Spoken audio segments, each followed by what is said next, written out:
Chinese characters are beautiful and fascinating, but learning to write them by hand is time-consuming. If you want to learn to write but without spending too much time, what's the best approach?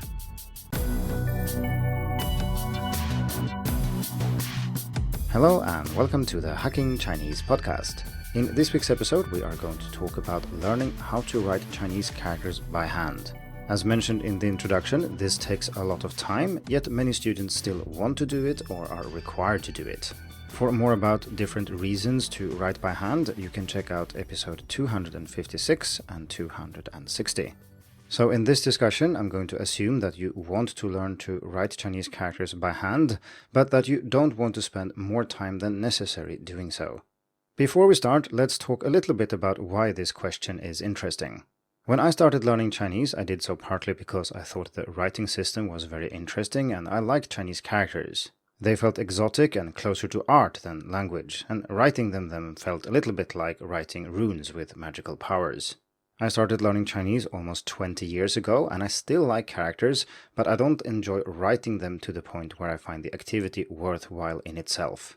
It's important to realize that there is always an opportunity cost, so if you invest a significant chunk of your total study time into handwriting, this means you will have less time for other things such as improving your reading ability, having conversations in Mandarin, or improving your listening ability by listening to audiobooks, podcasts, or something else.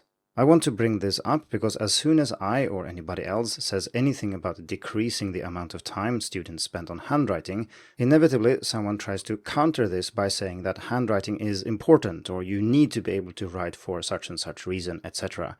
But this is not what I'm arguing here. I'm not saying that learning to write by hand is not useful. I'm saying that there might be other things that are more useful for this particular student. For example, I think most students would rather have fluent spoken Mandarin than being able to write thousands of characters by hand.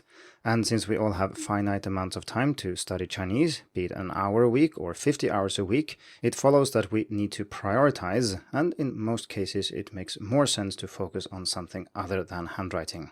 If you don't agree with this statement, that's perfectly fine, but then this episode is probably not for you. But I've written about how to learn to write characters by hand a lot on Hacking Chinese, and I'll put some links in the show notes for you. So, assuming then that we want to learn to write by hand, but that we don't want to spend too much time doing so, what is the best approach? What is the minimum effort approach to writing Chinese characters by hand? This is something I've experimented a lot with over the past decade or so, and I've come up with a solution that I think works really well. And that's what I will share with you in this episode. I call this a minimum effort approach, and we then have to make some compromises. The goal of this method is to be able to write most of the characters that you know by hand when you need to. And by most characters, I mean maybe 90 to 95% of the unique characters that you've studied, but that would make up almost 100% of the text that you write, because the characters you will forget are probably the rarer ones, and these are pretty rare when you actually want to write something by hand. It's also important to talk about what we're not trying to achieve here. So I'm not interested in writing beautifully. I want people to recognize the characters easily, so I want to write clearly, but writing aesthetically pleasing characters is not part of the goal here. This is a minimum effort approach, so if we can take something away, we will, but we still need to be able to write clearly, of course, because communication here is the goal, and if people can't read our characters, there's little point in knowing how to write them. Another aspect I'm not interested in is being able to write very quickly. Beyond knowing the characters, writing quickly would require us to spend a lot of time writing longer text by hand, and this is something I'm not terribly interested in doing. Naturally, some speed is still required. I mean, if it takes you a minute to write each character, you can't even write a sentence and call it communication because nobody wants to wait that long. But in general, this is not an issue. You will be reasonably good at writing common characters quickly, but it's perfectly fine to stop and think about characters that are not the most common ones. Again, there is nothing wrong with writing quickly, that's awesome, but it also takes considerably more time to write quickly and fluidly compared to stopping now and then and thinking about how to write a certain character. So my strategy has 4 components: reading, typing, spaced repetition software, and communicative handwriting. Let's discuss these one by one. So first we have reading. Reading is very important, mostly for reasons unrelated to handwriting, but when it comes to writing specifically, you need to read a lot, you need to see characters all the time, because this will build familiarity with the characters. This is obviously not enough on its own, as anybody who has tried can testify. Learning to read a Chinese character and being able to recognize it in context is not the same as writing it by hand. But this is of course also why this strategy has more than one component. The point I'm trying to make here, though, is that if you've seen a cumulative total of millions of Chinese characters, you will know a lot more about what they look like than if you've seen a few thousand. It's also worth pointing out that writing is not only about the individual characters. For example, in many words, it can be tricky to know which character goes into that word, even if you know how to say it and type it.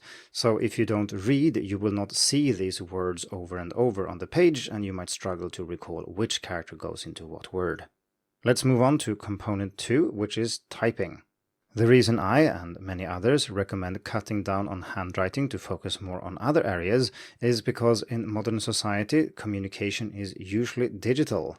So while focusing less on handwriting is not a practical problem for most students, we still need to be able to type, because otherwise we would be unable to communicate in writing, and this would be a problem. Naturally, most people type, even if it's not part of a conscious strategy to maintain your ability to write by hand, but I want to make it explicit here that typing really is quite important. It's also slightly more active than just reading, because sometimes you do need to choose the right characters, and you also strengthen the link between the written and spoken language. Still, assuming that you're using a phonetic input method using, say, pinyin or zhuyin, typing in itself will not allow you to write characters by hand. It's only slightly more active than reading. This brings us to the third component in my approach, which is spaced repetition software. This is by far the most efficient way to review almost anything, and by efficient here I mean that you need to spend little time for much gain. Spaced repetition software, or SRS for short, relies on using flashcards scheduled out over time depending on how you answer questions. So in essence, if we're talking about handwriting, which is what we're doing in this episode, you'll be asked to write a character by hand from memory based on a prompt of some kind. This might be a translation into English, maybe the pinyin, or maybe an image, or something else. It doesn't really matter for our discussion here, but you're asked to write a character by hand from memory without seeing it. If you get it right, the delay until you will get asked to write this character again increases, and if you keep getting it right, the interval between reviews gets longer and longer, until it's months or years. If you're unable to write the character because you've forgotten it though, the interval gets reset or at least drastically reduced. This means that you spend almost all your study time reviewing things you really need to review. Compare this with writing a normal text in Chinese. Maybe you're writing a message to someone, or you're copying a text from a book or something like that. Then you'd write the most common characters over and over, which is great for building fluency, but it won't allow you to remember the rare characters, because the likelihood that they appear in the text you happen to write or copy is very, very low. With spaced repetition, however, you can make sure you remember almost all characters you learn without spending too much time.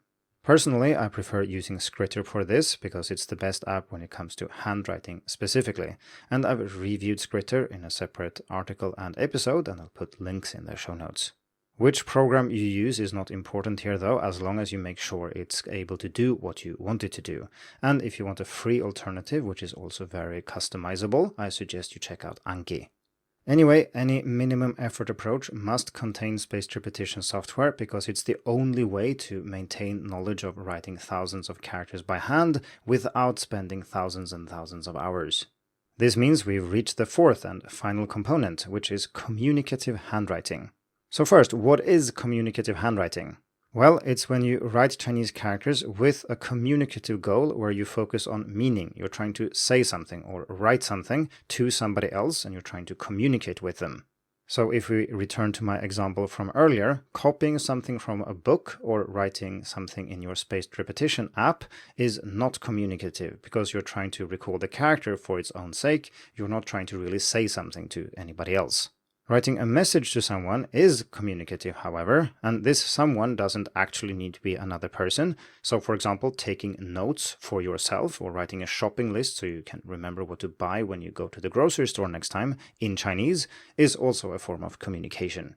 Essentially, it's when you focus on what characters mean and what they convey in the real world, rather than when you're focusing on their form, what they look like and how they are written. If you want to know more about communicative learning, because this isn't limited to just writing, you can check out episode 189.